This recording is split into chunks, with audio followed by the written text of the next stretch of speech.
Good morning, good afternoon, good evening, everyone. We are about to get started, so I can have my video just for a second. Enjoy the beautiful view of my boiler in the background. You know, this is very important for every IETF meeting.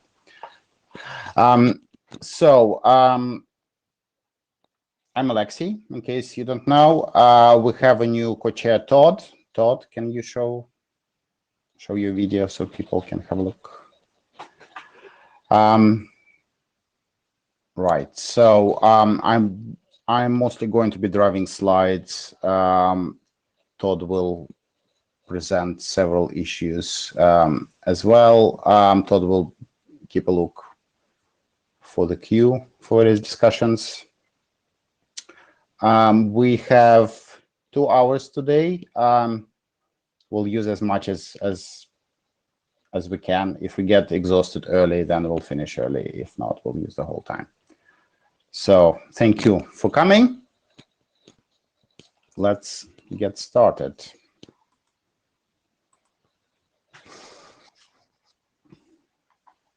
So I assume most people are aware of the note well.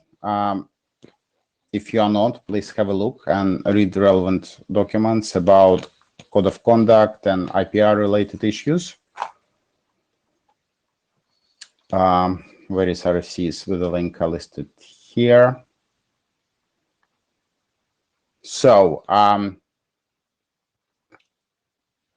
you are, assuming you're in a meeting, you're in the right place. Hopefully, Jabber Room is integrated with Meet Echo. You don't need to go to Meet to CodeMD. Bron has agreed to be our scribe. He will be taking note in CodeMD, which you can see the link here. Everybody is attending the Meet Echo is recorded automatically, so you don't need to go to the CodeMD and add your name there. This session is being recorded.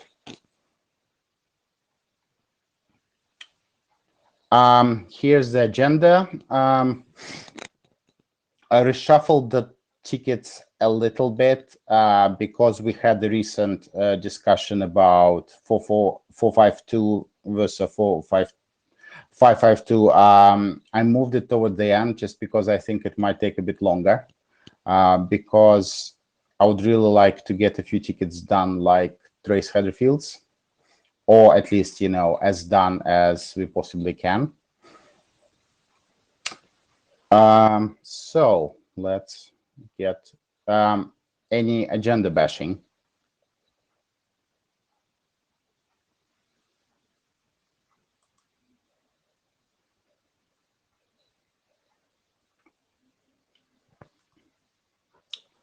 If not, let's get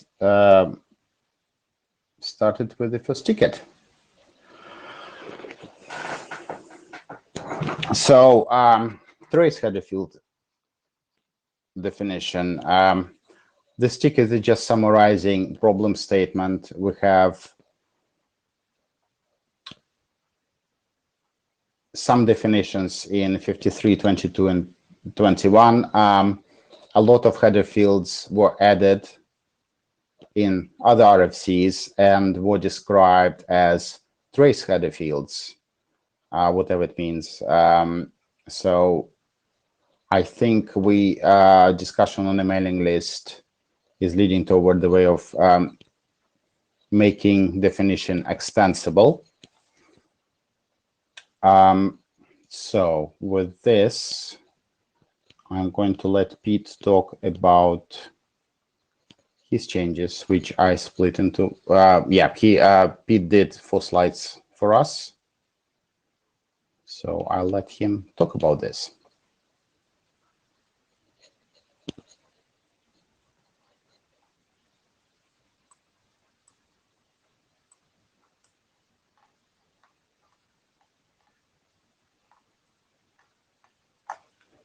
And Pete is not here, is he?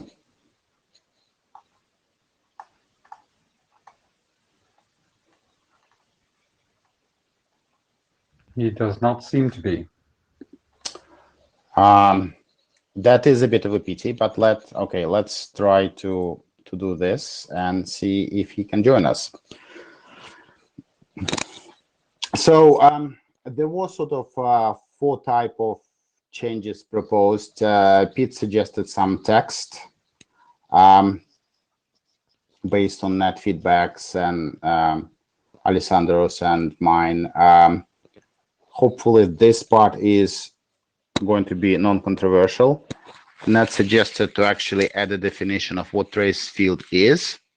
And this is in the new text: the trace field document actions taken as a message moves through the transport system. And then the other part of the change is to clarify that although return path and received header fields are trace header fields, other specification can add to the list. If people have an opinion, hopefully this is non-controversial, but let's hear comments. Pete, you are here.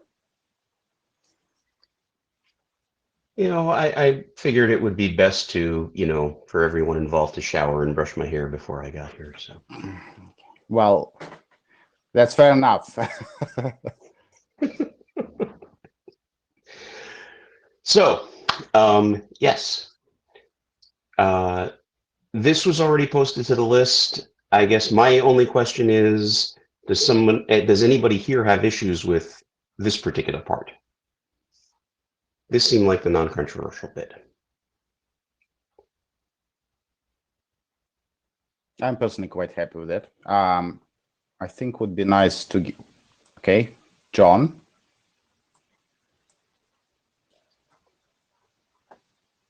This seems to put all the burden of defining this on the 5321, which I... Yeah, well. Wait, you didn't think there was a plan here?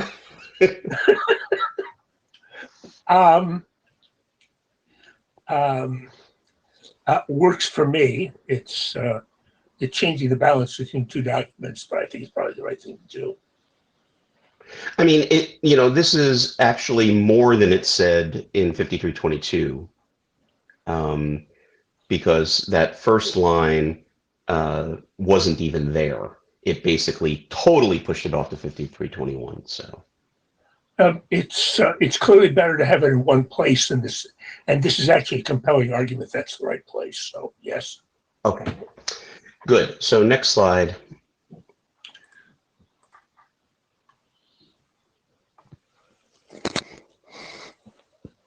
Next slide.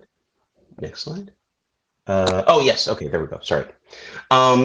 So in this one, I simply, at the top in the syntax portion, what describes the syntax, it adds the one or more receive fields or other fields indicated by optional field below that are defined by other specifications as belonging within the trace fields grouping. Again, no one on the list seemed to have a problem with this. There's the question of the actual syntax, and we'll get to that in a second, but the wording of this seemed relatively uncontroversial. Anybody want to say otherwise? Good. Good. You say Yeah? than the lone return path. I assume the change, if we agree that the lone return path is okay, then we'll change to yeah. The change to here is simple. I just I wanted to make sure that the general structure of this was okay with folks. Okay, now let's get on to the nitty-gritty, which is the syntax itself. So next slide. Okay. So currently in 367, we've got an optional return path followed by one or more received. And so what I put into the proposal on the list was optional return path followed by one or more either received or optional fields. And then the question of what about a lone return path? Can you do that? And so I wrote up some syntax to accomplish that says, okay, well, you can either have a lone return path or an optional return path in one or more received or optional fields. I don't know how people feel about this. Go ahead, John. Oh, look, it works. I think on the mailing list, I was pushing for your option with no received fields at all. But actually, I poked around. As far as I can tell, in the existing practice, anything that adds a return path will add at least one received, even if it's injected internally. So I think your original proposal with at least one actually matches reality, and it avoids weird situations where you have a receive block that contains nothing at all.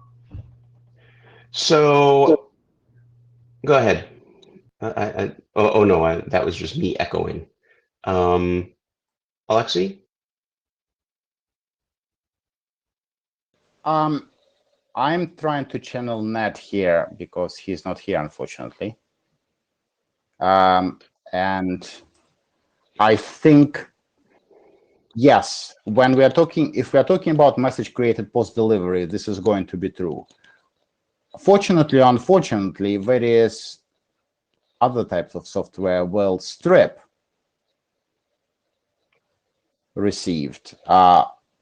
So I think we need to accommodate that, because this spec, Ned's argument is that this spec is more generic than just for SMTP, which I tend to agree.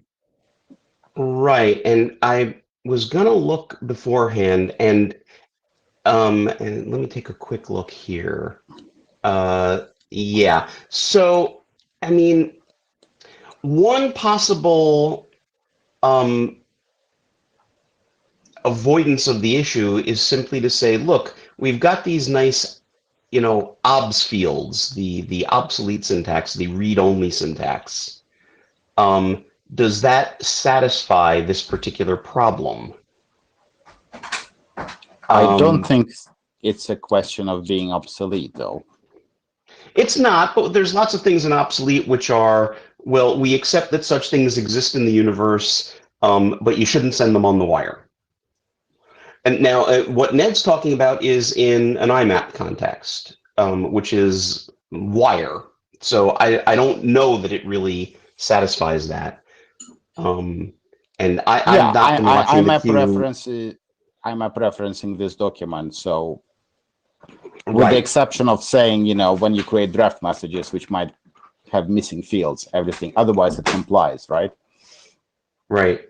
Assuming that John and Alexei just haven't lowered their hands yet, Dave, did you want to hop in here?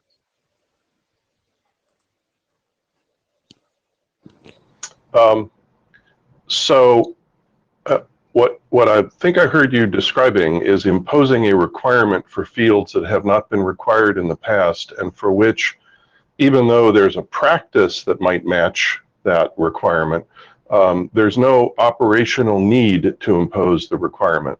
So demanding that there be trace fields doesn't make a lot of sense to me in the absence of a compelling operational requirement for that.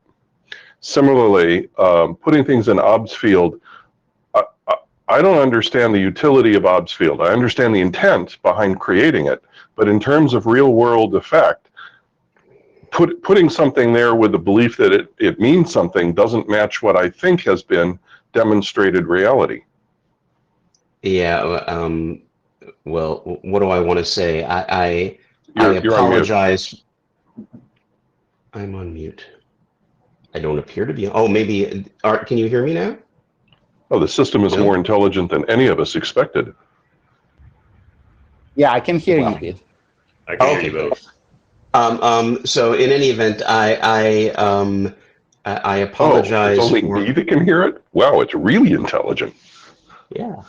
I hereby apologize for my 20-year less age self.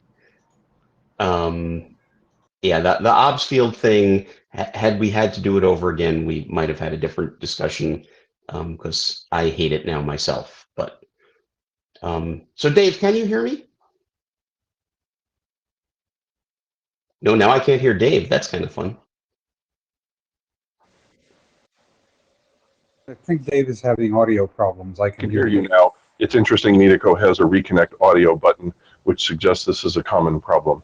So I didn't hear much of what you said except right at the end. So I apologize for my 20-year less age ago self. Yeah, the OBS fields, if we had to do it over again, I'd have argued differently.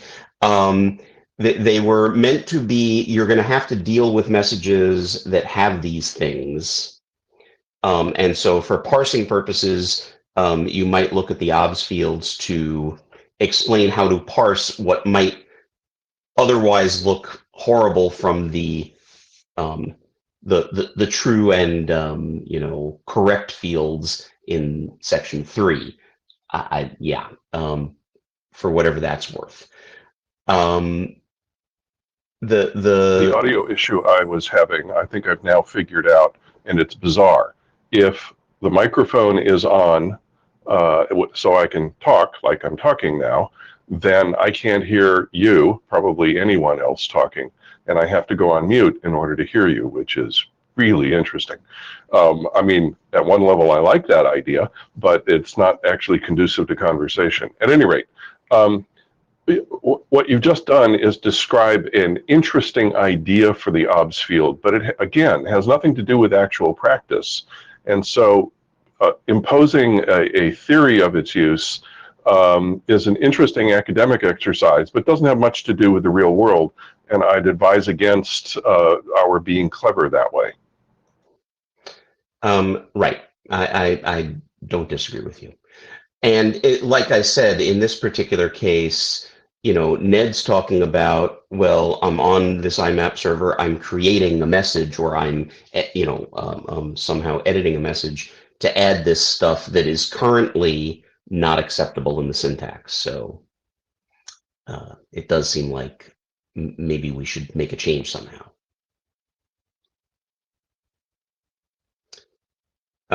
Anybody else on this? I mean, John Levine's comment was, the more I'm sorry. Effort it takes to deal with the trace field, the more it raises the question of why it's worthy of this energy, given that there was no concern about the trace field until the delivered to stuff came up. And the nature of this working group is to fix significant problems. Now, again, in the abstract, I get what's driving this because there's inconsistencies, etc. But there hasn't been an operational problem that this is solving. There's an intellectual problem it's solving. There's a formal specification problem it's solving. And again, that at that level, that makes sense. But in terms of what the scope and intent of this working group is, I don't get it. So go ahead, Alexei, but I'll have a comment on that. Dave, I think the issue is that basically existing practices didn't match the document. So the document needs to be fixed. Examples of existing practice problems, so I apologize for that.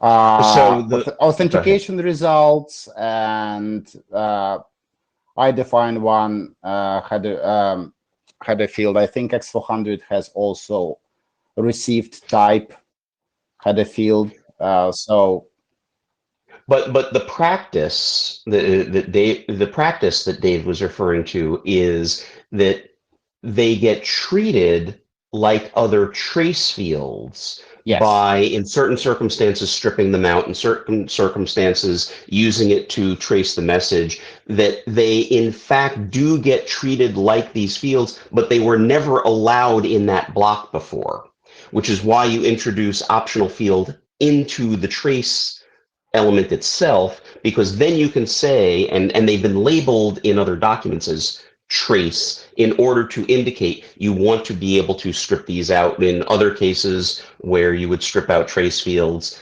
And so you want to indicate in the document, these are permissible in a block of trace fields. And then the issue came up, okay, well, if you can do that, you might want to do something else. Again, as a construct, that sounds great. And were the goal to produce a much cleaner version of these specifications, that'd be great. I didn't understand that to be the goal of this working group. I thought the goal of this grouping was dramatically more narrow. And so for all that you've just said and described, I don't believe it's actually had operational problems that it's caused. It's causing problems in one's desire for clarity and consistency and purity about the term trace field. I get that, but nothing that I know of that actually has affected operations or implementations. Bron? This question the other way around and ask, I guess, to Dave, if we did define this in this way, would that affect operations either? If we tidy this document up more than strictly necessary, does that cause problems? I predict that it would constitute doing something outside of the scope of this working group. One can imagine a working group that has the goal that you just described, perfectly great goal, but doesn't match what I thought the goal of this working group was, which was really severely constrained. Yeah, that's not the question I asked. The question I asked was, if we did this, would it cause operational problems? Would it cause communication problems? Would it cause any problems other than... My comment is, that's a really great question for a working group with a larger scope.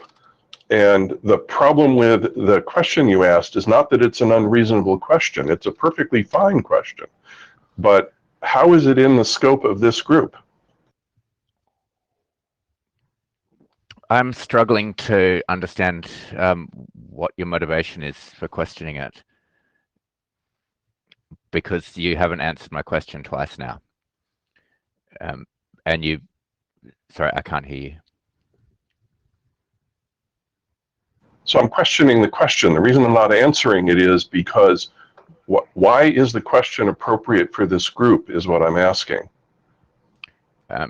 Barry, who's our area director, and Murray, who's also an area director, are both in the queue here, so maybe they can have some comments on the scope question. I'll pop off.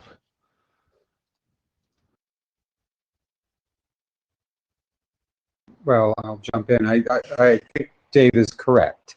We made the scope of this very narrow on purpose, and there are good reasons that we did that. So yes, let's be careful about making changes that aren't really necessary. So I think I agree with Dave that we're better off minimizing the change in this area. Because I think the answer is that no, we're not doing something that's affecting operations. So let's try to keep this part simple.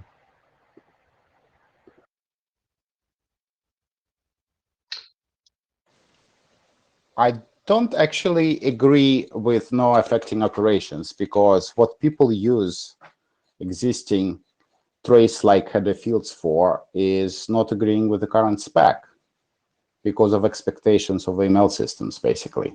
So this is aligning existing practice with what the documents is saying. Well, so I think, right, the issue here is an IMAP creates a message. It hasn't gone anywhere yet, so it has no trace fields. And according to this, it's strictly speaking invalid. Let's back up a second. If it hasn't recorded any trace fields, no return path, no receive fields, no optional fields up at the top, it's perfectly valid because the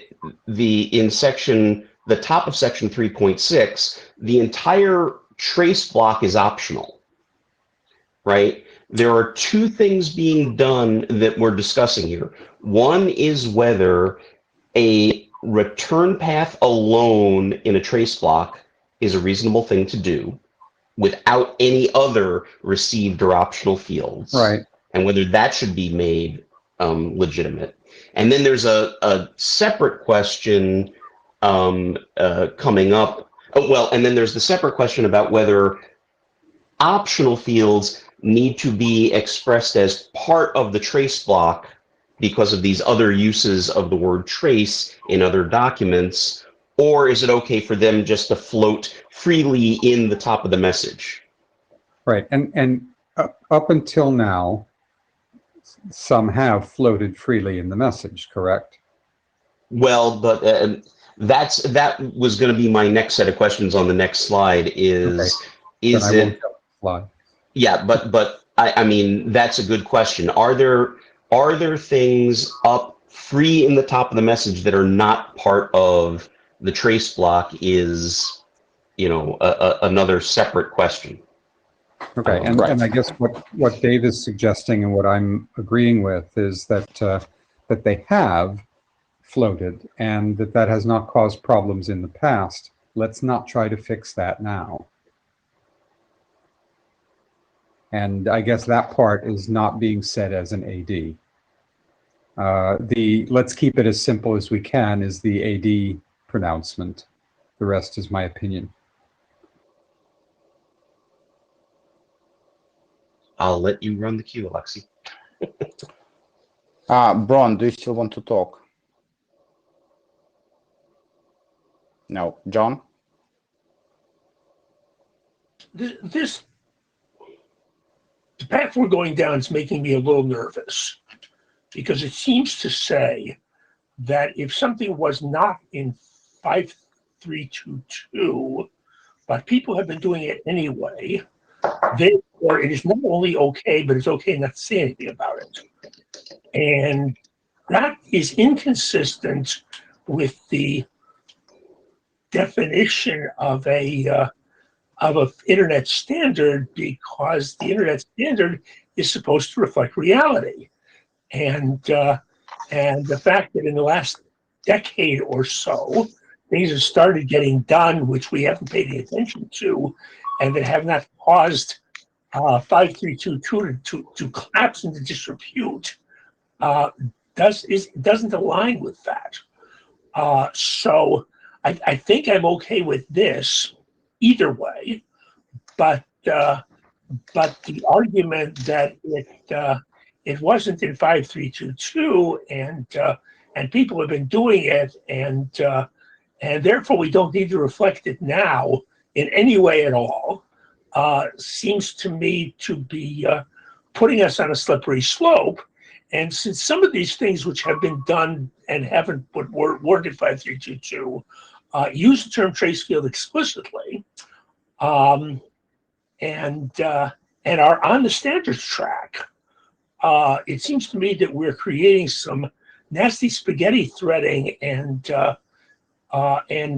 really ignoring what the goal of an internet standard is supposed to be. And if the scope of this working group is defined as do things which are not consistent with what an internet standard is supposed to be about, then we're in serious trouble. So I'm not certain we're there, but the scope is feeling very slippery at the moment.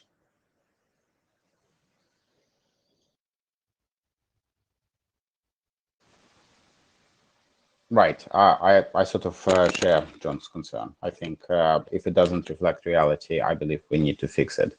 Can I just attempt last go at missing received header field, and then we can move on to the next slide, which is we already started discussing.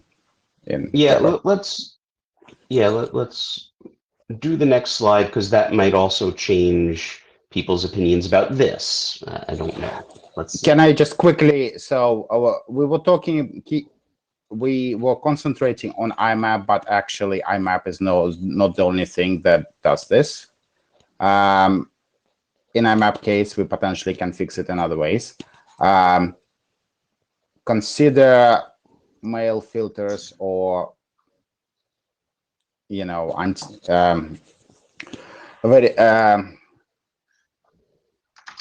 what's the word?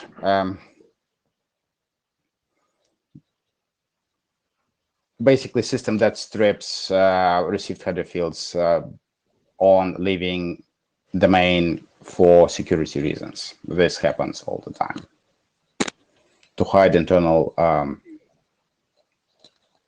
information about internal network. So I think this is another case. The Milter's question, which was Alessandro's point, let's leave aside for a second. Let me ask about the stripping case. Are they stripping and not stripping return paths? Or they just they're stripping everything, and the issue you're pointing out is they want to be able to strip like authentication results, but don't have any syntactic justification to do that because it's not in the trace block. That I don't know whether they strip both or just received. Bron, did you have an opinion on this?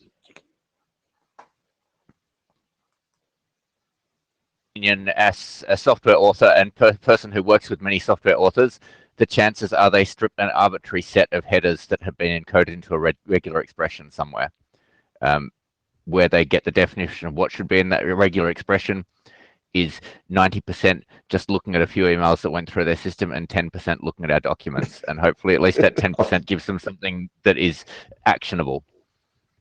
Right. All right, John, and let's move on to the next slide.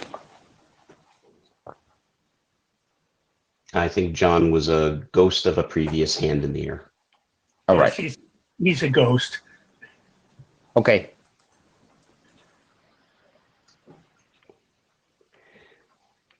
Fine. So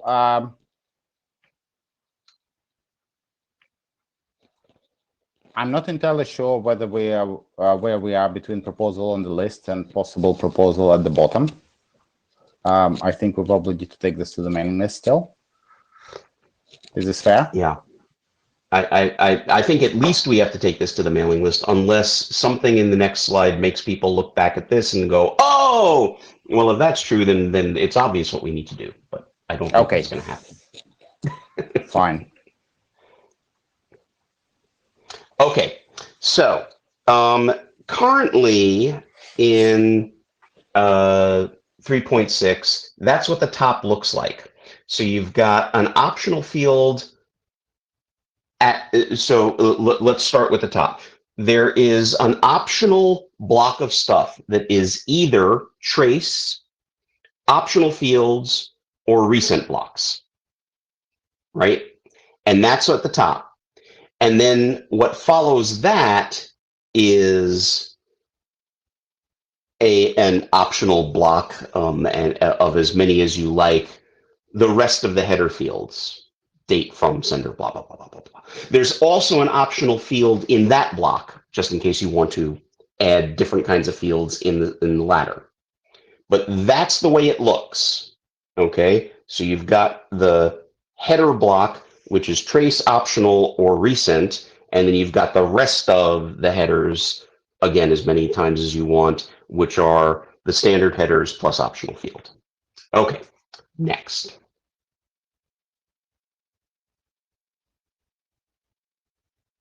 There is no more slides from you. This is the slide. Oh, you truncated the. Oh, really? Bummer. Sorry, it was just too small to show. Right. No, that's okay. Yep. So the proposal that I made, I think on the list, was if optional field is going to be in trace anyway, do we need it separately as an optional field in the whole top of the header fields where trace, recent, and other things can go? Or is every additional field that will appear in that block in the top of it, in the top of a header block, going to be either trace, which includes optional, or the recent fields? Because then we could get rid of one occurrence of the optional field, which to me seems like a good cleanup. Optional field was added to 5322 from 2822 when someone realized that you couldn't put authentication results at the top of the message, which everybody agreed was a screw up.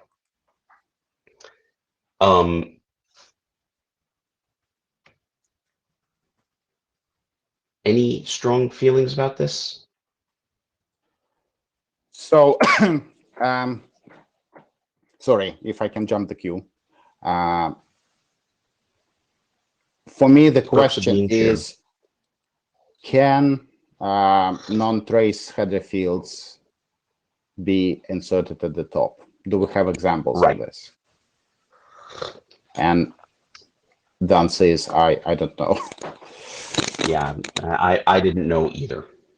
Because the side effect of removing this is then disallowing them if they already existed.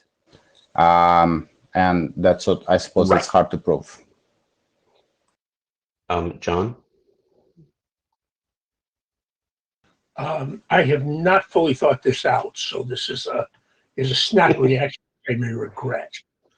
But if your intent per earlier conversation is to put the actual definition of most or all of these trace fields into 5321, then the optionality is going to have to be, then there has to be optionality there, regardless of what additional optionality 5322 provides, because there might very well be transport level optionality as well as post-delivery header optionality. So my gut is telling me that while this looks like a simplification, while taking that out would be feels like a simplification, it actually isn't, especially if we're going to switch all of the semantics and some of the syntax into 5321. Fair enough. Ron? Again, I could be persuaded I'm wrong, but that's my gut reaction.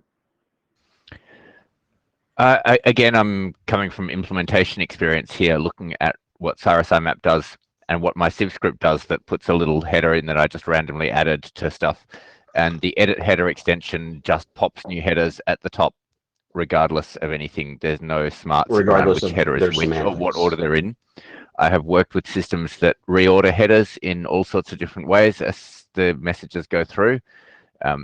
If you're really lucky, at least I'll keep the received headers in the same order, so headers with the same name won't get sorted internally as well, but all bets are off. They could very well have been thrown into a hashing algorithm that just spits them out in whatever order it spits them out.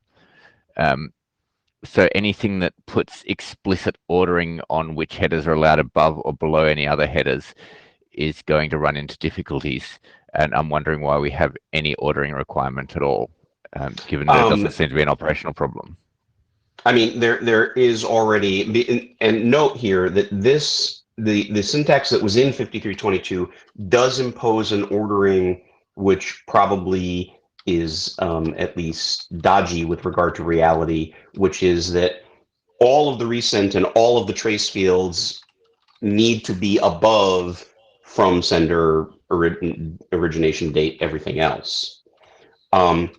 But there's an explicit warning in 5322 which says these things can be reordered and you should try and keep them in these blocks so that people can follow the path of transport, but you can't depend on that. So yeah, for whatever it's worth. Cool.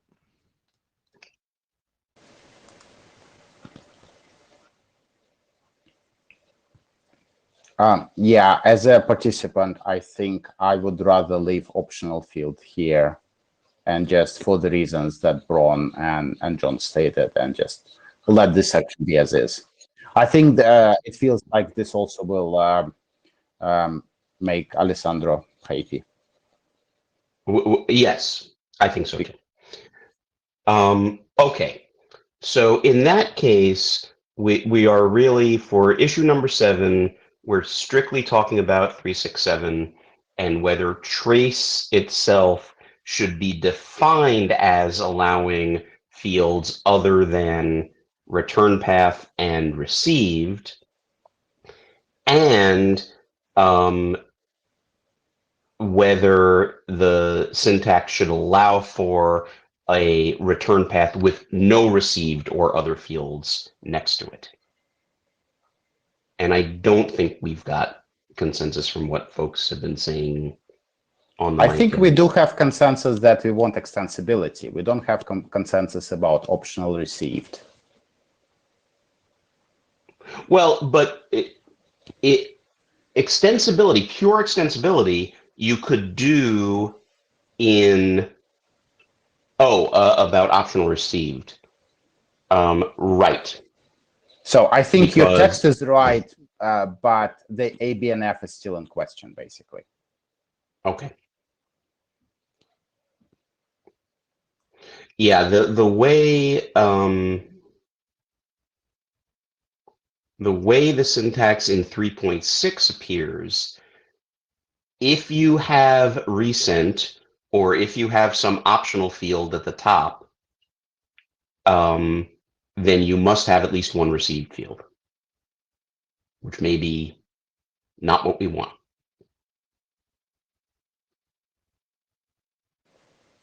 As a proposal to get moving on this specific issue, maybe we can do a short poll on the mailing list where the people know whether it's just received in strip, both returned and received, and maybe people might not have specific knowledge about this, or we can find people who can help us. Okay. I'm willing to hold in my holding pattern and wait for the list.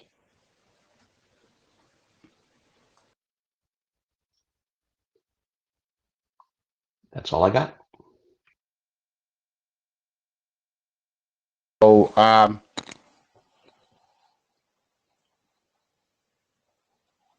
think there are a couple of related issues in 5321. I don't think at this point we have specific suggestions for change.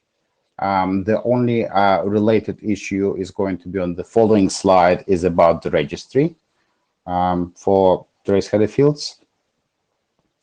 And proposal for this is to have it in the applicability statement document. So, John, if you want to say anything about trace header fields and 5321 bis now.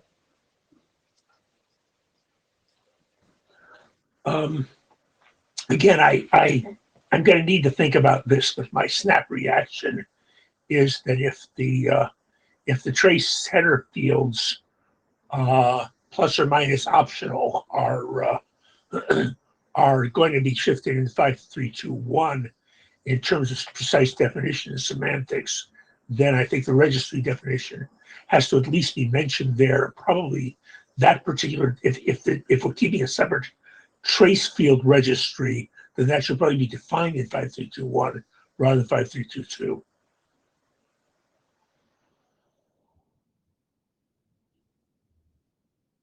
But again, that's more instinct than anything I've spent time thinking about. So do you prefer for the registry to be defined in 5321 or applicability statement? My instinct right now would be to define it in 1 and then mention it in 5322 if that seems to be appropriate as Pete unfolds the text. But I don't feel really strongly about it yet. Okay, fine.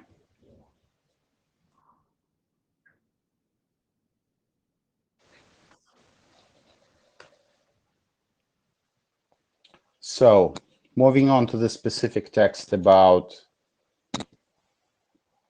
a registry, this is ticket number 8. A few months ago, I proposed initial text, and there were various changes suggested. So let me talk about this. The current text, proposed text on the slide suggests updated version, modulo the issue at the end about registration procedure. So IANA is requested to create a new subregistry for email header fields that can be added to a message header section by MSA MTA MDA. The new subregistry would show whether header fields can be added by message submission, relay, or delivery system, or some combination of them. So they're basically various columns in the registry. This definition got expanded. Initially, I think it was just relay, delivery, and then people asked what about submission. So there seemed to be support for mentioning submission here. The next change is earlier version was saying that header fields in this registry must be registered in the header fields registry, whether permanent or provisional. The current proposal is to have it as a should. Feedback received on the mailing list was that, well, various implementations have their own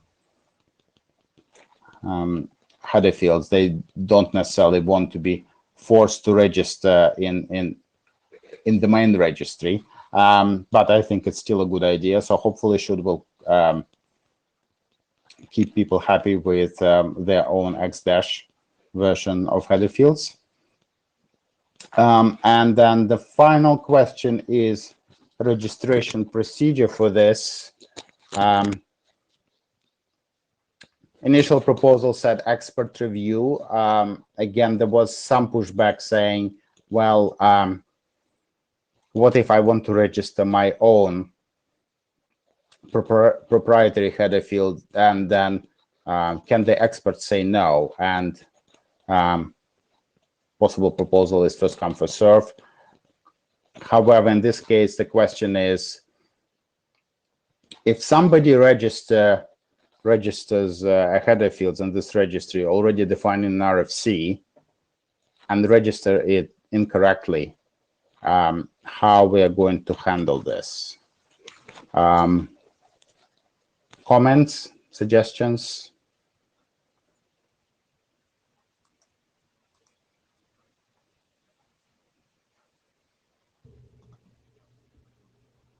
John? John,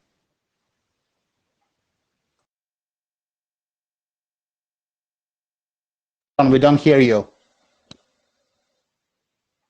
I think this is fine. I think expert review makes sense so long as we understand that the goal, that the expert's job is just to weed out stuff that seems obviously wrong. You know, if I'm registering content type as a trace header, perhaps the expert could push back on that.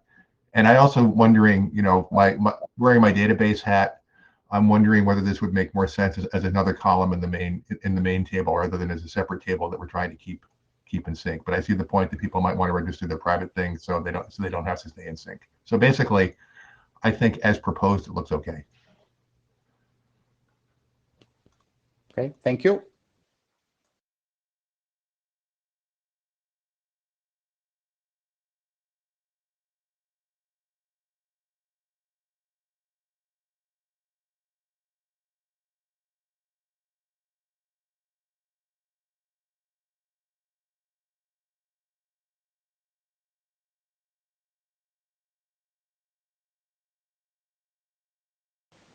Okay, if people don't have any comments on this one, let's move on. Seems like we're getting some kind of closure on this one, so I'll propose latest text on the mailing list, and hopefully we can close this ticket. Right, now we are coming up with the fun section. But nobody called on me, so let me jump in. I strongly suggest when you propose that text that you make sure you put in text with instructions to the expert reviewer along the lines that of what John said. Yeah, I believe so. That's a part that was missing, saying, you know, you don't want to, if somebody puts subject or content type there, you know, there is a ground to refuse registration. But other than that, yeah, just register, basically. Yep. Yeah. Great. So now we are starting with the fun section about eHello. Everybody get your coffee. So this ticket number 19 is about 2 sentences talking about the hello and checking domain name against the corresponding IP address. On this slide, we're talking about the first sentence, which is in bold.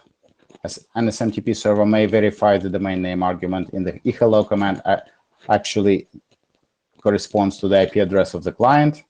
And the proposal is an SMTP server may verify that the domain name argument in the eHello command has an address record matching the IP address of the client. Just small possible clarification to this. Do we want to be more specific about what address record is? Do we mean A or AAA? So what do people think about this change?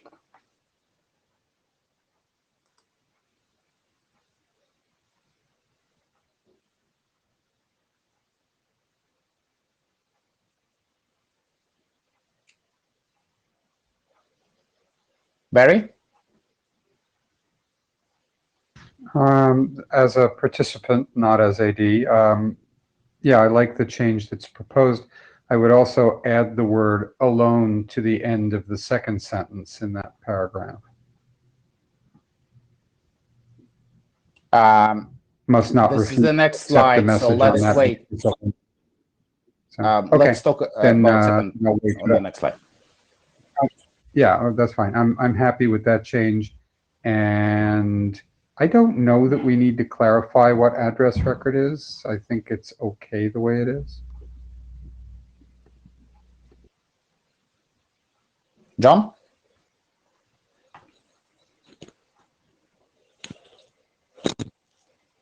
I think I agree with Barry. I'm not certain that I see in either case the necessity for doing this, but I don't think it makes things any worse. It might make it a little better. And the address record was deliberately left a little vague in 2821 and 5321. Because we were slightly concerned that that IPv6 might implode and we might end up with IPv something or else at some stage. And I think it's probably wise to preserve that that flexibility unless there's compelling reason for saying it's got to be one of these two.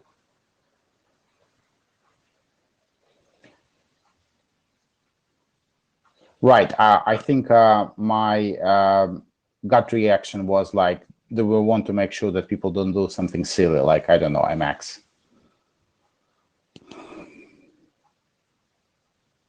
But yeah, fine. All right, Bron?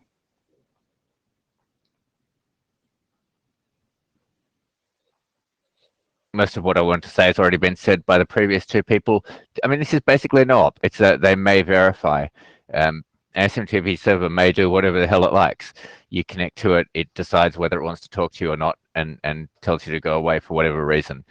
This is really just telling people this is a thing that SMTP servers are likely, more likely than not to do. So making it as this is a thing that is good to do is pretty much what you're saying to people reading this, because SMTP servers are likely to treat you differently based on it. Right. John? Bron's right, and as I'm remembering this, the main reason for the first sentence there, in either the old form or the new form, the main reason for the first sentence there is to provide an introduction to the second sentence, which is the prohibition against doing anything if you decide to don't, if you find an IP address and decide you don't like it. Right. Okay. And of course, Fine. that prohibition is slightly overridden by the operational necessity clause, but that's another problem or issue or something. Okay, so this particular change seems non-controversial, so let's move on to the next slide, which is slightly more controversial.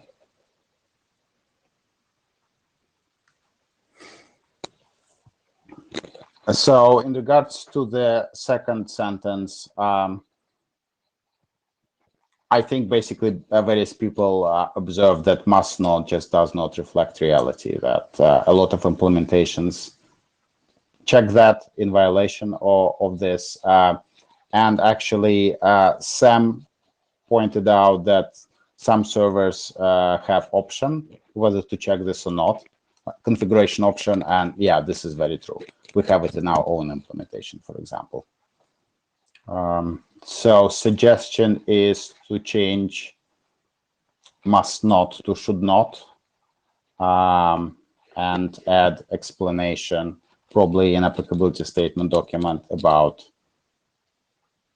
dangers of this and why should not specifically. All right, Barry?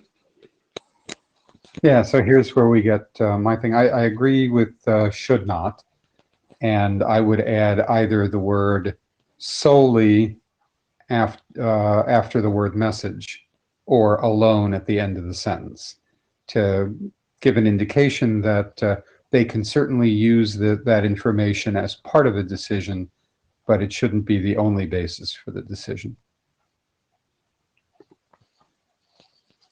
All right, Todd?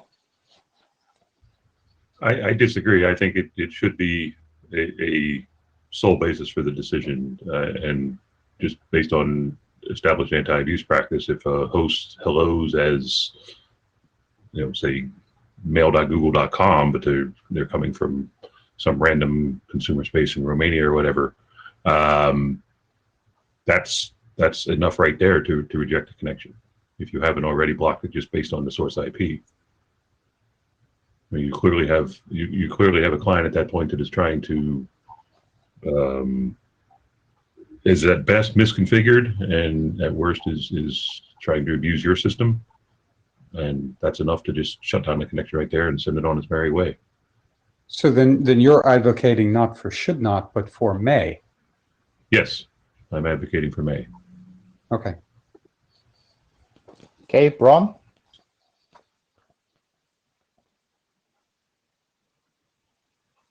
For something else entirely, which is just cut this. It adds nothing. It means nothing. Just cut the whole paragraph. Don't make any statement about what the server should, may, maybe, could do. The server will do what it will do. We don't need to say what it may or may not do. Put it in the applicability statement. Punt it to that. Yeah, potentially put in the applicability statement, put in some kind of best practices thing, but it doesn't need to have any normative statement about what the server will do. Just this is a thing it's likely to look at. Please make sure you minute your proposal in your notes. John? Yeah, I think Brian just anticipated my comment. If we're good, I'm vaguely in favor of should with the change that Barry suggested. But if we're going to move this to, the server may look at this, and if it does look at this, it may do something about it. Then I think that's justification of the whole paragraph being taken out, because it just doesn't have any meaning at that stage. Servers may look at whatever, servers may look at whatever they feel like looking at without our having to say anything, and you know, if they look at it, they may pay attention to it, and they may not. So moving this to applicability statement, right? Should we take the paragraph out? Okay. Are you happy with some text and applicability statement about this? Sorry, I couldn't hear you. Are you happy with some text in the applicability statement about verifying? Oh, hello? Absolutely. Fine. Thank you. Pete?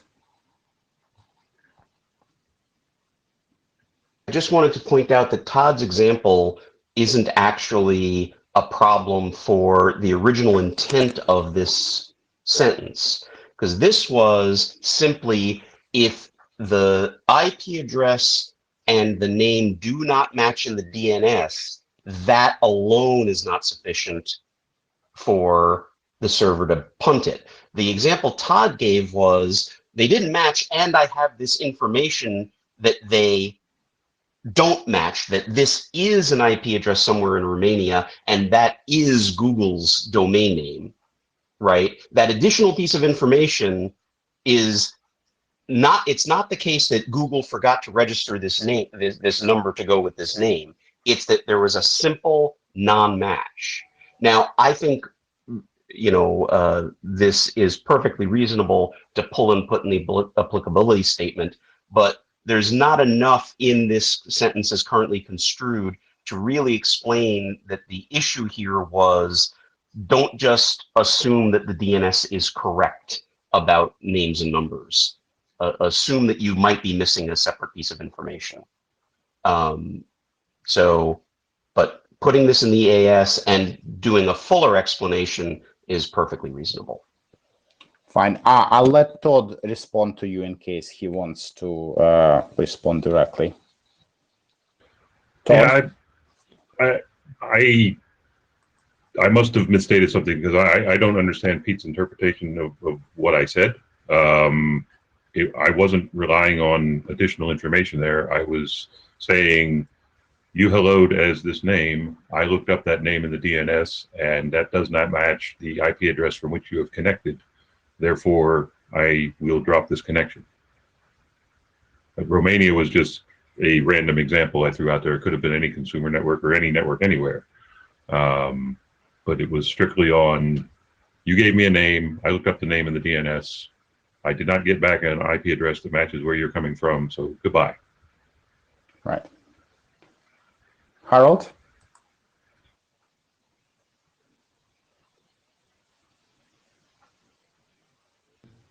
Just please don't use mail.google.com as an example. If you start domains for mail.google.com, you will find that there's nothing even remotely like a simple reverse lookup. Now, the name that Google uses in eHello is in fact something that maps back, but that's probably because it spends significant time fighting with people with misguided spam scripts. I think tossing solely because of a mismatch here is inviting issues. So no, don't remove.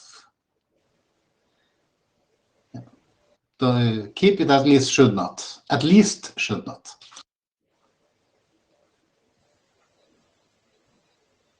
All right, Dave. So let's see if my headset will make this work better for audio. So Peter Koch posted a quick squib in the middle of the postings I was doing. I didn't quite understand what he was referring to at the time. And in listening to the exchange that's been going on just now, whether it's what he meant or not, I think it applies. What he wrote was, I'd suggest this confuses protocol and policy. The reality is that email operations has become complicated and varies over time, and that the nature of what you're talking about right now gets into the realm of things that change over time and are not essential to the protocol specification, but to the varying demands of operations. And consequently, considering taking actions like removing these sorts of statements that will prove to be wrong over time, because they're not essential to the protocol, they're essential to operations, which is different. It is something that would be worth considering since it simplifies the document quite a lot. Now the question is whether I will actually hear anybody. Well, I heard you, so hopefully you hear me, so thank you. I do. Right. Okay, so basically remove this text, that's what you suggest, from this document and move it to ES. I think so, and I was long-winded about it because it's a philosophy to doing editing on the document that will likely be very helpful in other places. Yeah, fair enough. Right, Braun, you have the last comment on this. That was pretty much entirely covered by what Dave just said there. And yes, that is the core point. And thank you, Peter, for noticing that it is policy rather than protocol. The behavior of the survey when verifying things and deciding whether they are valid or invalid is entirely policy. And it is a good point that we should be trying to remove policy as much as possible from the protocol definition. Because it doesn't belong here. And on that grounds, I say still, yes, we should remove it. There's no point putting stuff in our protocol that we know people aren't going to follow. And to leave it in there, even with a should, is we know that people are not going to follow that should. And they're not even going to want to follow that should, because it's such a good signal for anti-spam in current year still, and has been for the entire time I've been doing email. Okay, thank you, Bron. I think I'm hearing that obviously subject to verification on the mailing list, people suggest to remove the whole paragraph and possibly add something along these lines with should not, or maybe even more an even more expanded version into the applicability statement. So I think direction for 5321 seems clearer, and then we'll follow up on the mailing list and discuss what to do with applicability statement. Okay. Moving on.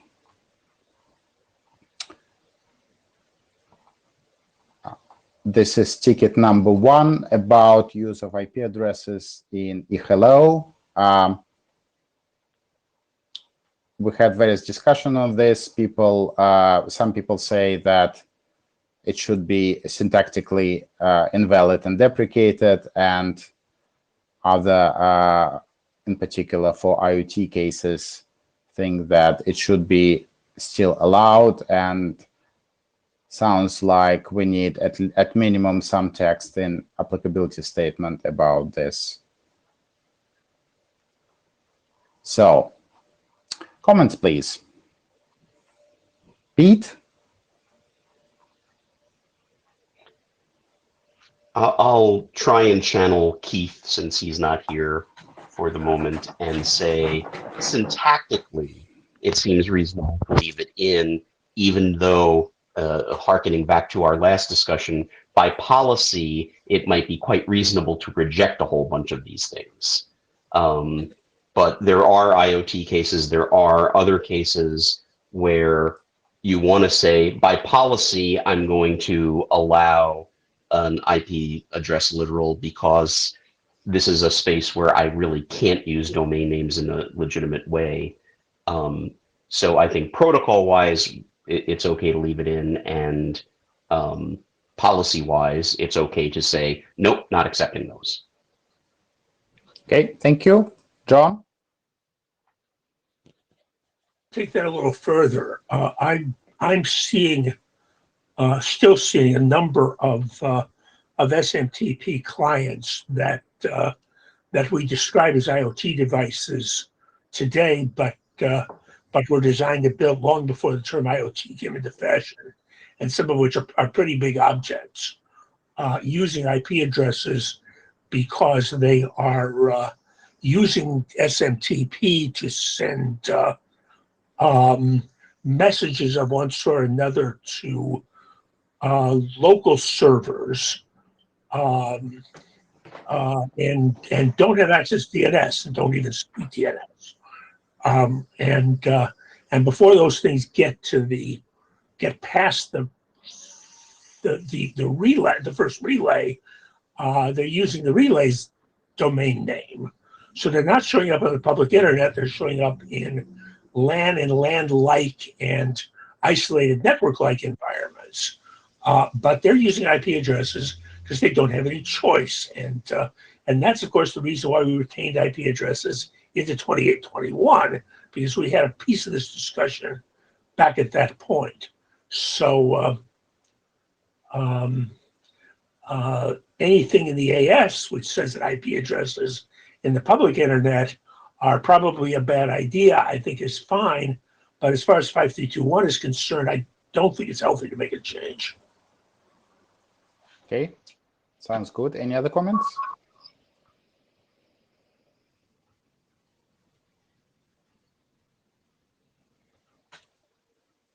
So looks like with this ticket, we have no change for 5321 bis and various text suggested for the applicability statement, and we'll discuss it on the mailing list.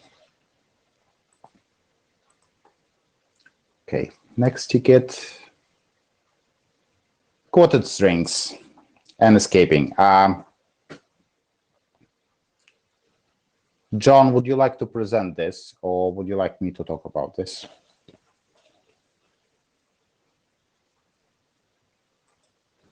I guess I'll say some things about it. I've seen implementations in which all of these things are considered equivalent. I've seen implementations in which they're not.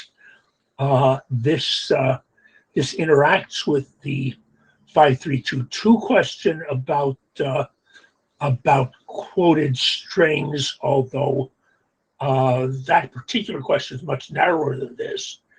And I think there's an argument for figuring out what it is we meant in narrowing it down. Even if we end up saying that there's some legacy things out here, and servers better be prepared for them. I think the combination of operational experience and an argument for clarity are used for looking at this again. In the most extreme case, we may want to start deprecating some of these combinations because they just cause confusion. The other part of the story here is we've got a history of operating systems getting hold of these things after the users put them in and deciding that some quote characters but not others are the property of the operating system, designating local symbols and things like that. And as they then try to apply those rules, things get very, very confused. That may be an applicability statement issue, but it's probably not something we should ignore.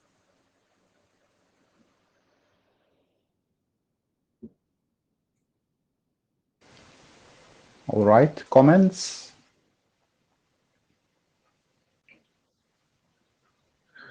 I should add that I don't know how to fix it. I'm just identifying the problem. Well, there is. I switched to the second slide, and there is a bit a part of the proposal how to go about it. So I think which is fair.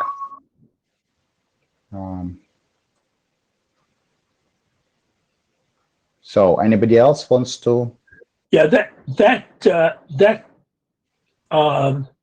comment on the second slide is right, and I think that's one we can get our hands on.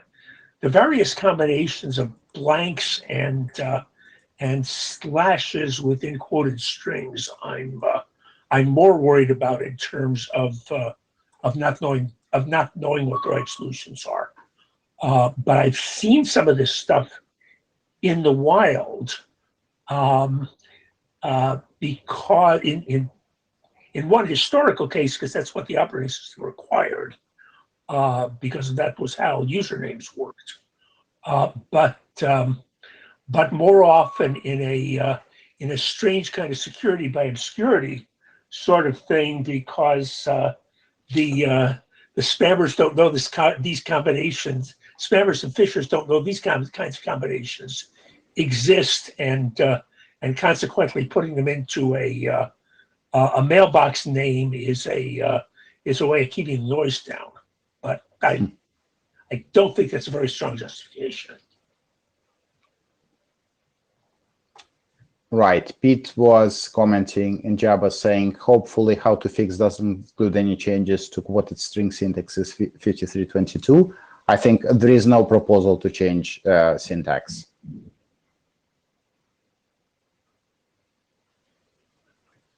Well, almost. Yeah, I think that shouldn't affect 5322. Yeah, I'm not sure. There may be some syntax reductions that we either need to change or we need to make some explicit statements about what's equal and not equal to various other things. Because the way these quoted strings get messed with, they may be an exception to the rule that nobody but but the delivery server gets to figure out what an address means. Right. So yeah, this is sort of the second part of the proposal, is saying that if people want to compare this, we need to say probably be more clear about this. I'm sure there are lots of bugs in this area.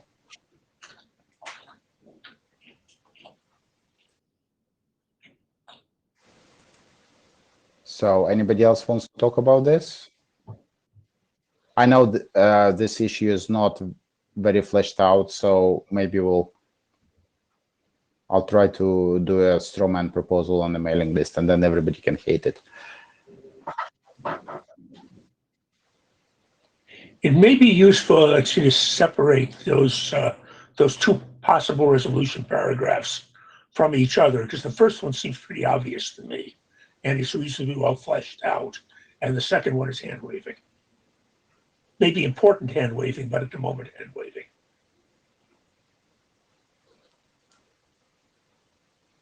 Okay. Do you think we need a separate issue for the second one, or just? If you want to get the first one resolved, then moving the second one into a separate issue is probably a good thing. Okay. It depends on how you feel about half-resolved issues.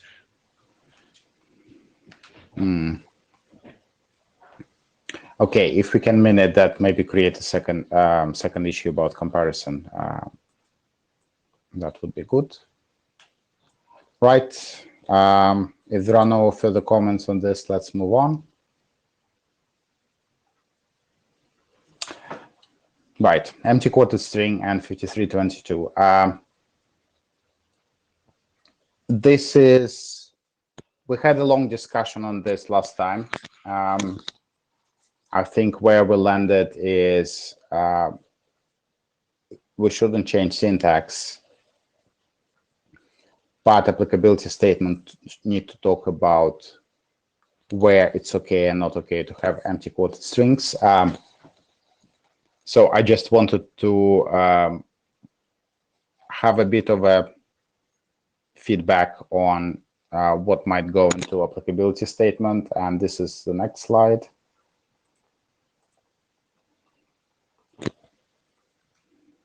So this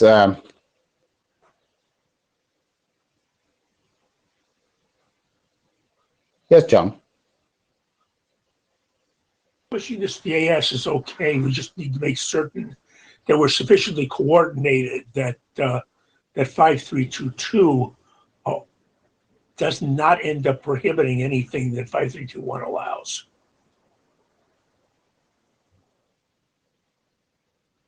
Right. Yes, there is that. Yes, absolutely. Right. So, Pete. Given how much 5322 allows, it would be hard to imagine that anything 5321 would allow would not be in 5322. This makes me perfectly happy because it's less work for me, so you will get no objection from my end. All right. So, looking at this slide specifically, and Pete, maybe you want to stay online. I did a bit of research about where quoted strings are allowed. I think the obvious case where it's okay is display name in name other construction. I think it's probably going to cause practical issue in local parts, probably in receive tokens and keywords. I don't know how many people are using keyboards, but does this look roughly correct?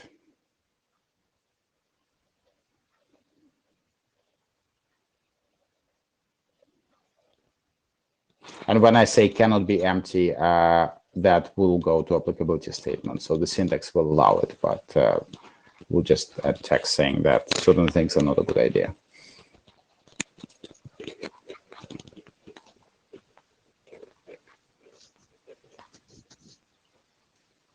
I'm going to defer to anyone who might have operational experience here, because all of these things seem perfectly reasonable, but I don't have a strong opinion. Do you think it will help to create some test messages and post them somewhere and ask people to, use mail clients to display them and see if they crash and burn? See what damage it does to their mail clients. Yeah. Yeah. We could do that. We can do a little testing. I'm sure people would be amused. John? It seems to me, and this becomes entirely appropriate for the AS, but it seems to me that what a lot of this stuff is about is a warning that that some of these constructions are not likely to work in the general case, and if you create mailboxes that look like this in local parts and things like that, that it's not going to work, and unless you in the general case and operationally, and if what you want is for it not to work in many cases because it's obscure and the obscurity is deliberate, then that's a whole issue, a whole different issue. But I don't know how much else you can say about that. And of course, the decision we made earlier moves the receive token question about this into an 821 issue, and Pete is correct that 822 permits the 5322 permits almost anything that one can possibly imagine, and maybe in this case that's okay.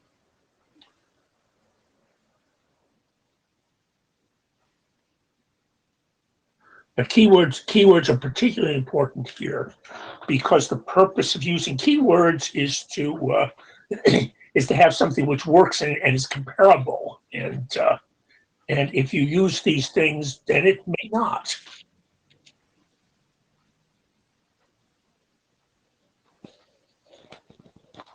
Okay, so it seems that you are roughly agreeing with preliminary analysis on the slide, but obviously the devil is in details. Yeah. Okay, Braun?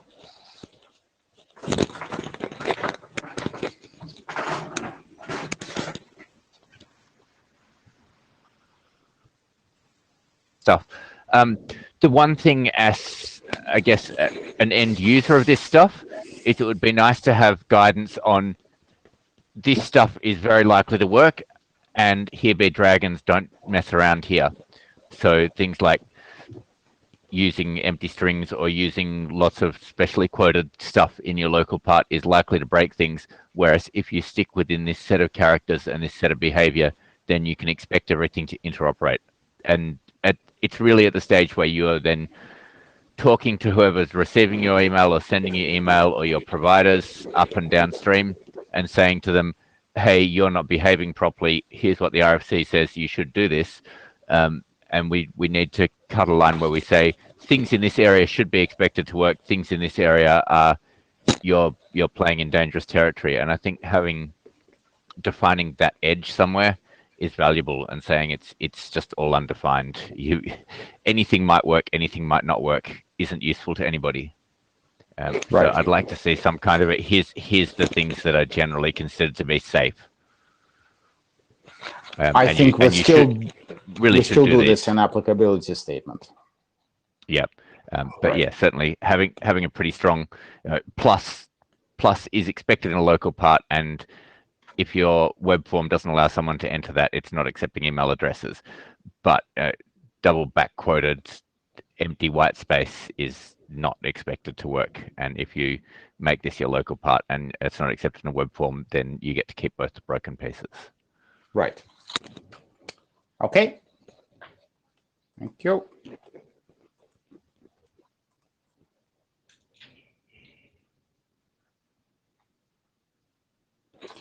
Right. Moving on and changing to something slightly different. This is an issue about closing connections, ticket number 46, and what the expected client behavior is.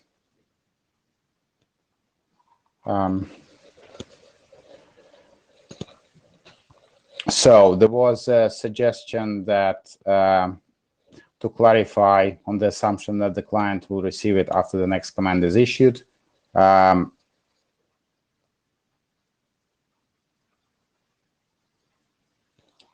By adding or read it before closing the connection at its side.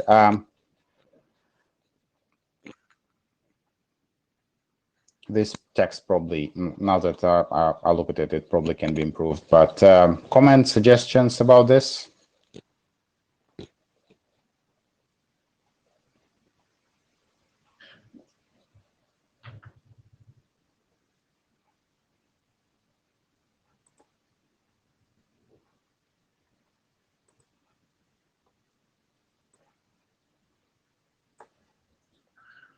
I'll do whatever the working group decides it wants to do, but I'm still not convinced that there's a real problem here. And if the working group decides that it wants changes, then I think we should put in something resembling a specific example of a case where this is relevant.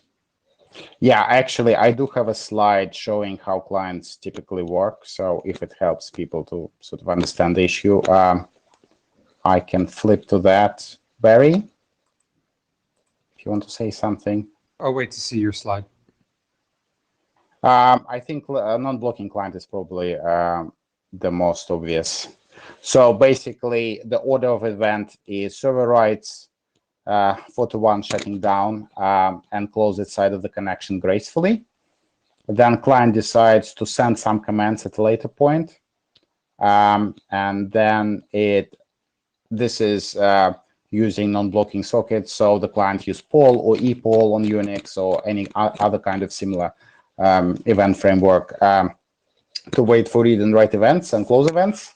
And this will complete immediately, and the client will get the text sent by the server before it gets notified the connection got closed. So actually, client already have it in its TCP buffer, the closing message from the server in some cases. So I think the suggestion behind the text was to make it clear that it's okay and maybe even a good idea to do this sort of thing, not just because the original text seems to suggest that client will receive this information after sending a command, but actually the client has already received this information.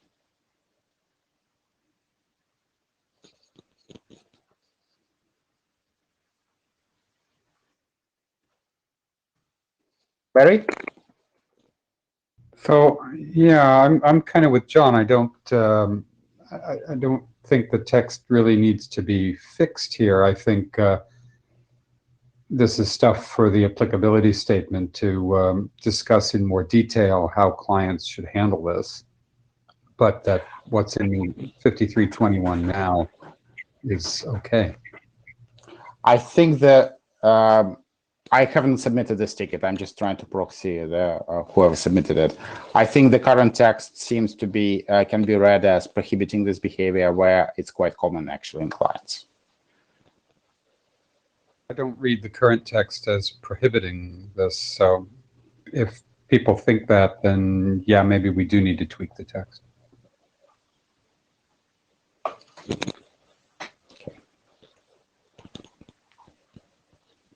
Anybody else?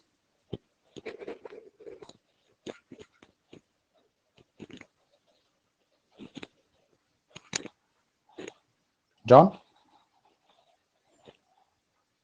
Barry, I don't read the current text as prohibiting this. This is this is an operational detail about how the client behaves, and your example is making a lot of assumptions about how the client interacts with the TCP interface on a given machine, and that ought to be, I think, sufficiently lower level to not be in scope for 5321. But and as I say, I don't think the text prohibits this. But if other people are reading its prohibition, then it ought to be patched. On the other hand, I don't think that the proposed fix patches it. I mean, I don't think it makes any difference. At least not in how I interpret the text. Yeah, I don't either. Right. Okay, and similar related issue is, again, I think it's the same same type of issue in another paragraph. Whether the client can read what it already received before interpreting it as 421, in case the server sent a more specific other response code.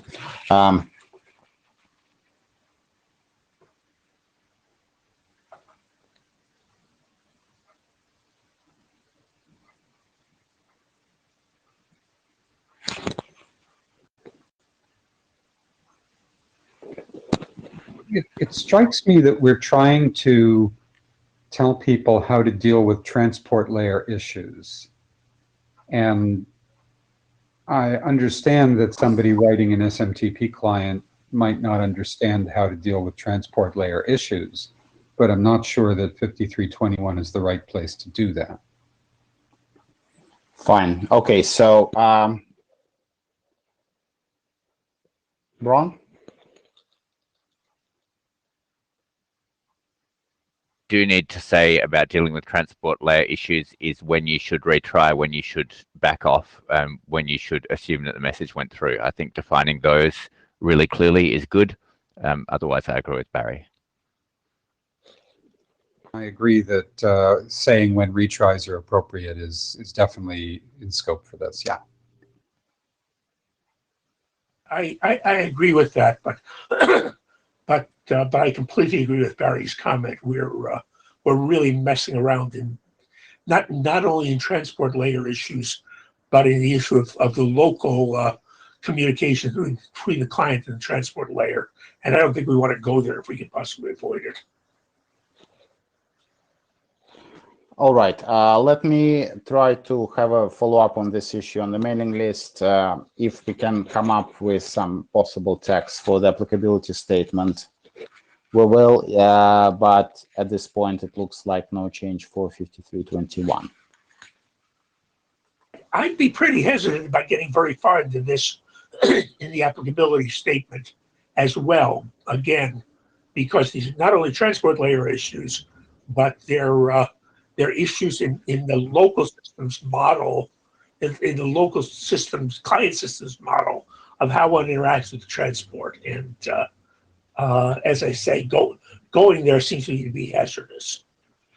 Yeah, I'm looking at this. I'm just trying to figure out whether documenting this makes a difference. And the hypothetical situation is if the server returns completely different error code, response code here, like 5xx, but then we need to figure out, is it going to affect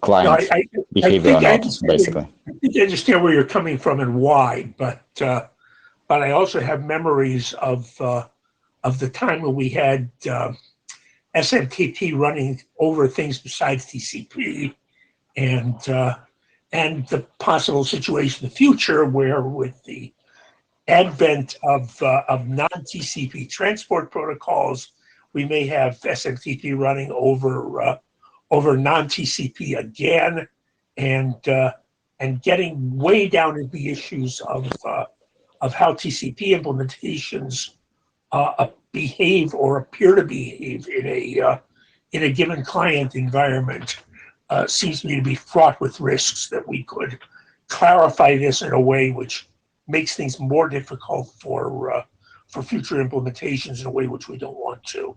So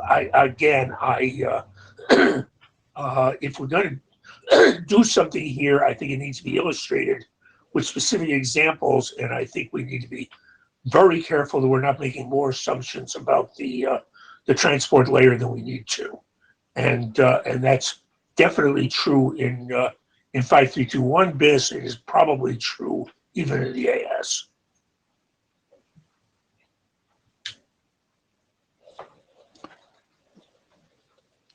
All right.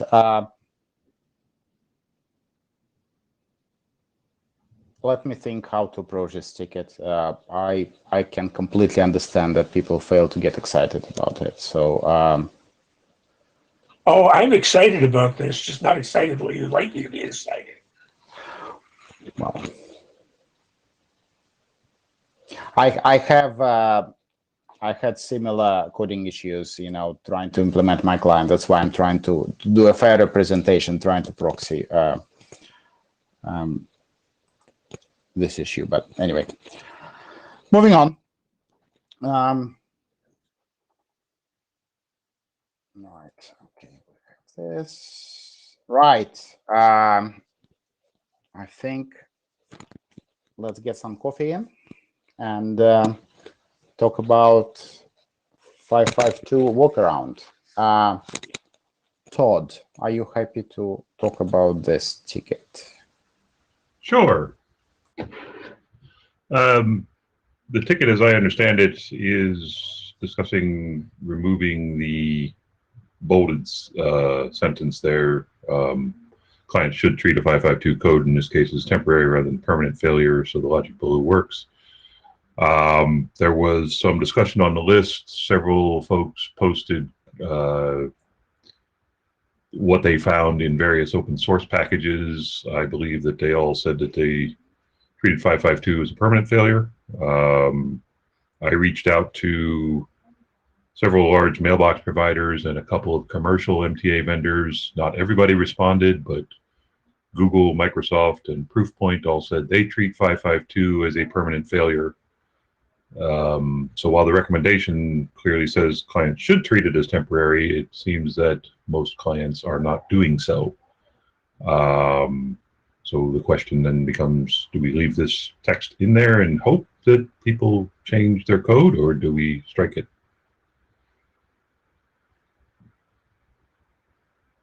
I'll open the floor to John. So go just ahead. To clarify, as far as we know, no client is actually following this recommendation. Is this correct? I responded, right? Yeah, I do not recall seeing any. I just reviewed the thread that's called out in the ticket a few minutes ago. I don't recall seeing any mention in there that anybody was treating it as a temporary failure. And I have not heard directly from anybody saying that they're treated as a temporary failure. I have not done an exhaustive survey of every possible MTA vendor out there, obviously, but Right. I have not yet heard that anybody is treating it as a temporary failure. John? I posted a note to the list some hours ago that suggested not only is this statement not useful because nobody's paying attention to it, but it may be wrong. So that's probably an additional reason for getting rid of it. Okay, sounds good. Braun? Oh, Braun just removed himself, but Braun, if you want to.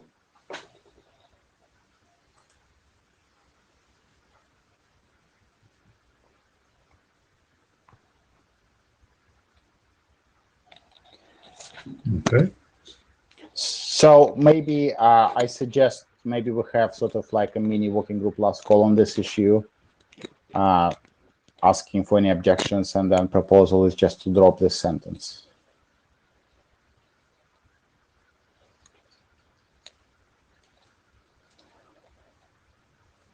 Right. Okay, moving on to the next one. Again, for you, Todd. Yes. this is another one where I've reached out to the same mailbox providers and commercial MTA vendors. I have not yet heard any responses back. They get to me when they get to me. So I think definitely this warrants further discussion. Those timeouts do seem, to coin a phrase, from a different time. I think they are probably far longer than they need to be. But I think we need to get some actual verification from current implementations to see what they're doing before we go forward and make any changes here, because we don't want to change day determination to say 2 minutes and then find out somebody is actually waiting 10 minutes to do it. But anyway, Alexi, you're in the queue. And okay. John? Flag, rather than as an opinion, we should also reach out not just to things we consider ordinary email clients, but to the DTN people, because if either the client or server is on the moon or on Mars, and the other one is earthbound, significant changes in numbers may or may not be appropriate. Again, not opposed to making changes here, but if we're making a decision on the basis of what implementations might do, then DTN situations with pipelining may be something are something we need to make certain we don't mess up by accident. Sure, that makes sense. John, do you have some specific? Do you know who to contact on this? And are you happy to do that? Not anymore. But I think I know who to ask, and his name is Serv. But there's still a DTN. But I think there's still a DTN working group, or yes, or there is. Yeah, and that would be the logical place to start.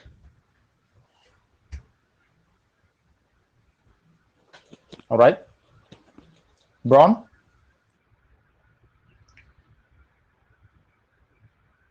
My question again in here is there any value in reducing the timeouts?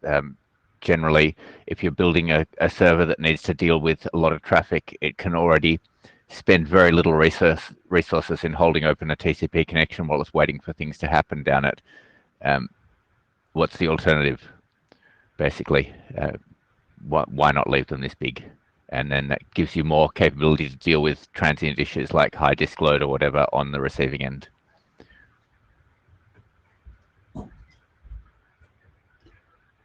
Yeah, that's perfectly valid. I if the intent here is to reflect reality, there maybe needs to change. But if the intent here is just to recommend values that cover the cases you're referring to, Braun, then maybe leaving it as is the right move. I think that just further discussion and reach out to the DTN folks and others to find out what they're doing right now to try to inform that discussion. John?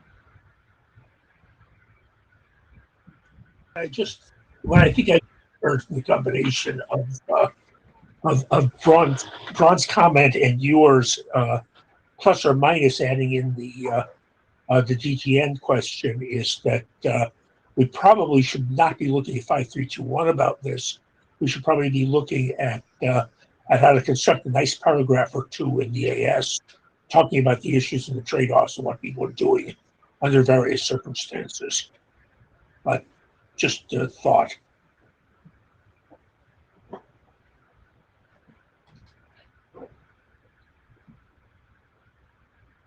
Right.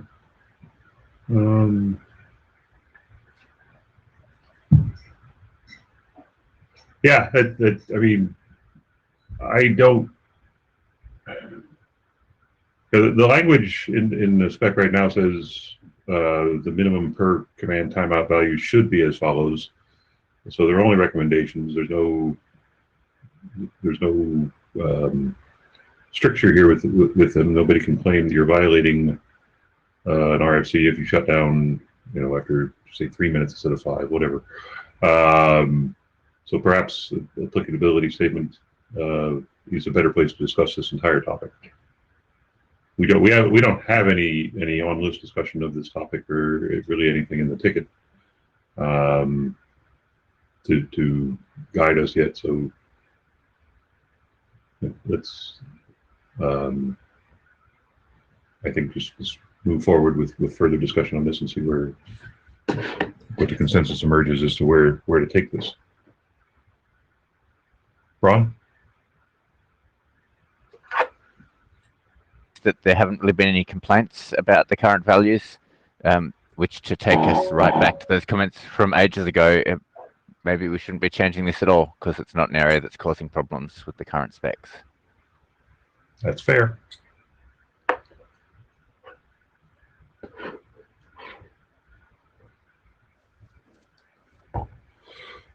Anyone else have anything to say on this topic?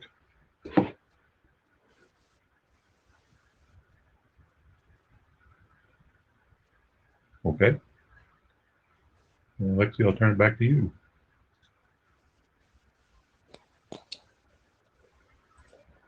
Yeah, I was actually optimistic. I didn't expect us to use 2 hours, but they're nearly there. I think that's the last issue that I was really prepared to talk about, to be honest. So let's have a quick section for other issues, questions that people want to raise. And if not, then we'll finish a few minutes early.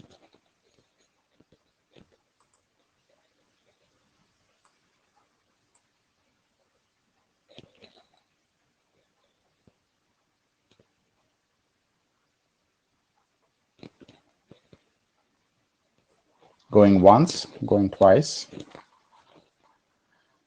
Okay, I think we're done then. Thank you all very much for showing up, and I think we made some progress, or at least pointed out directions for various tickets, and Todd and I will hope to see you on the mailing list and get these documents done.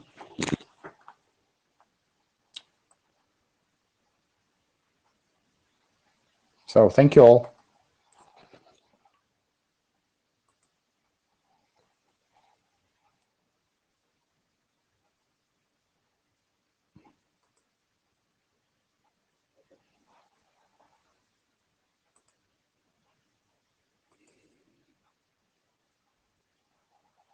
Thank you. I'm less depressed now than I was when I started the meeting, which is rare. I'm very glad to hear that, John.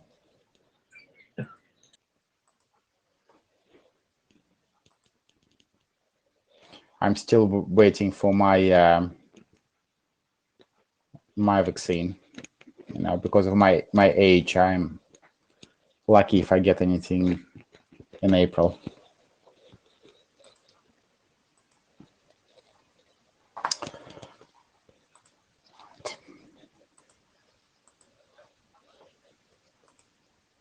Yeah, there have been a few advantages being old that have come up in this context. There aren't very many other advantages. Yes, I appreciate that.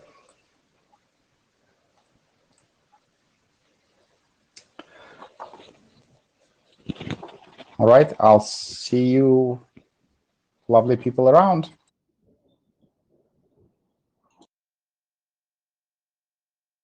Thanks, everyone.